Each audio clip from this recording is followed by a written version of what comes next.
point, I want to sit through like this, and I'm right there. I'm pulling up, I'm driving in my shoulder.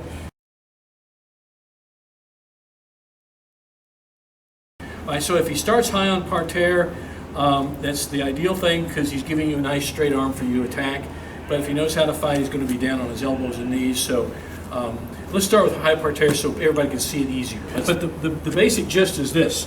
Okay, when I got him, I want to be on the side and from a ride situation, bam, I want to kind of have my knee right here in front here because this will come into play in a moment. Okay, so my knee is here on my toes, and I've got kind of a ride situation. I've just come from maybe a ride here to shift up in front, bam, here I am. Okay, now this hand, what I'm going to do is quickly reach under, and I'm going to lift up. I'm going to lift up, and I'm going to get the far lapel. I'm going to get there as high as I possibly can, okay? Because that's, the higher the better, the higher I have, the more torque I have, okay? So if I can get up here like this, and at this point, from here, I'm going to be driving my shoulder into him. So my shoulder is just like curling like this into him. So like this into him. As I do that, I snatch. And when I snatch, be very careful when you practice and when you apply this because you could quickly hurt somebody's shoulder, hurt somebody's elbow. So that's the caveat here. Be very careful. When you snatch this and you come down now, to break the fall for him, I'm going to put my elbow on the mat first. So that goes down as the first point.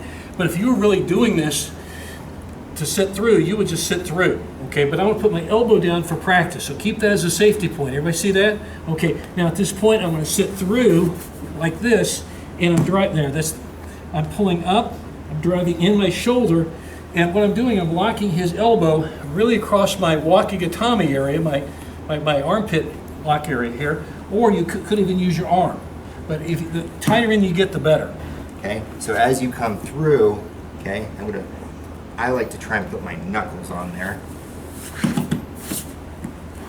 And you can kind of see that as this is down, this is the first block. Okay, and you can almost do it without sitting through. And the reason for that is that you're pushing your shoulder and your bicep against the upper part of his. You're pulling here, and then you should get that reaction. If you put your arm down right there, it's the same thing. You're almost like squeezing him in here with your hand in there. Okay, so you can finish it through there. Through there like that. So, but if he's down on elbows and knees, and he knows how to grapple a little bit better, okay, from this position, I've got my ride position, jam that knee in, okay, and this time I'm palm down always. I want to drag it down here. As I'm doing this, I shoot through, and I catch it as far as I possibly can, and here I'm going to, when I pop up, sit through, and there's your arm lock.